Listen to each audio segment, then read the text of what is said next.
বাংলাদেশকে আজকে এই অবৈধ দখলদার সরকার একটা জঙ্গি রাষ্ট্রে পরিণত করে আনছে।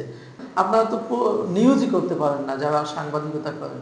তো জনগণের ভোটে নির্বাচিত সরকার যদি প্রতিষ্ঠিত হয় তাহলে এটা থেকে মুক্ত হবে। আওয়ামী লীগের নেতাকর্মী কোন জায়গায় আছে, কে কোথায় আছে, কি কিভাবে আছে, তাদেরকে ধরা, তাদেরকে মারা, তাদেরকে আর বাকি দেখবেন যে এগুলো করতে গিয়ে তারা দেশটাকে একবার পুরোপুরি ধ্বংসের দিকে নিয়ে যাচ্ছে। সাবজয়ী নারী ফুটবলার সুমাইয়া হত্যা ও ধর্ষণের হুমকি পাচ্ছেন। জাতীয় দলের ফুটবলার যদি অনিরাপদ থাকে তাহলে সাধারণ মানুষের কি হবে?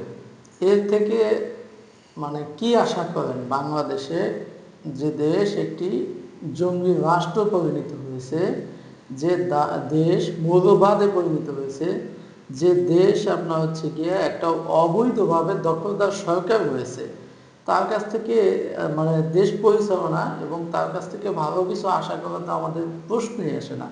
কেন?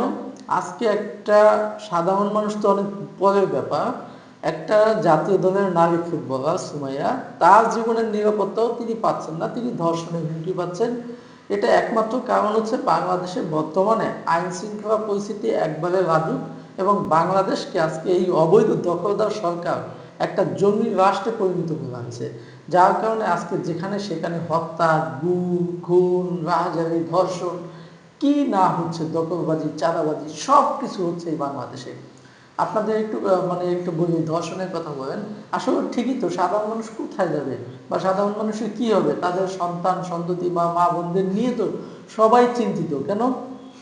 গত 5 মাসে 744টি ধর্ষণের শিকার হয়েছে এবং হয়রানির শিকার হয়েছে কয়েক হাজার।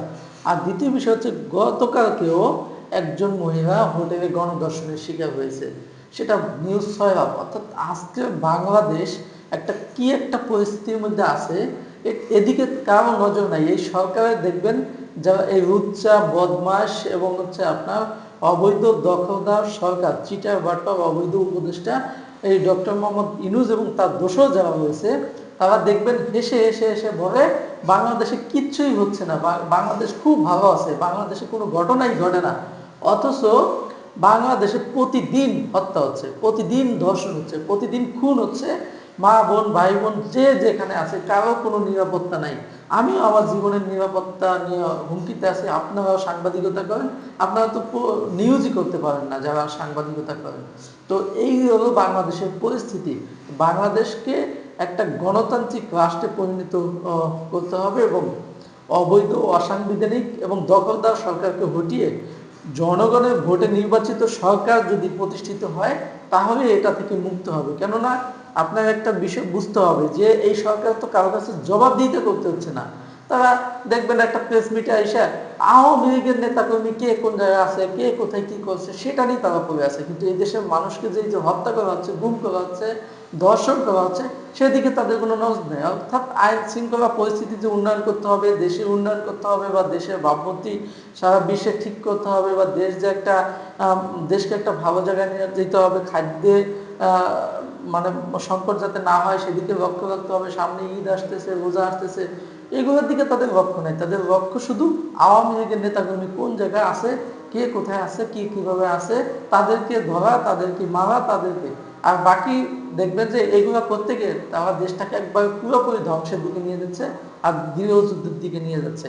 এই যে ধর্ষণের ঘটনা, এটা প্রতিদিনই এরকম হাজার হাজার ধর্ষণের ঘটনা ঘটবে বাংলাদেশে যদি উন্নয়ন খেয়াল থেকে পদত্যাগ না করে এবং নির্বাচিত সরকারের হাতে ক্ষমতা না দেয়। আর এটাই হচ্ছে বিষয়, আর এটাই হচ্ছে বর্তমান বাংলাদেশের বাস্তবতা। এটা মেনে নিতে হবে সবাই। কেননা এই বাংলাদেশের মানুষই একসময় আবেগ আপ্লুত হয়ে একটা নির্বাচিত সরকারকে হটিয়ে, জনগণের ভোটে নির্বাচিত সরকারকে হটিয়ে একটা অবৈধ, অগণতান্ত্রিক সরকারের হাতে দেশ দিচ্ছে। তাদের থেকে এর থেকে বেশি আশা করা আমাদের বোকামি।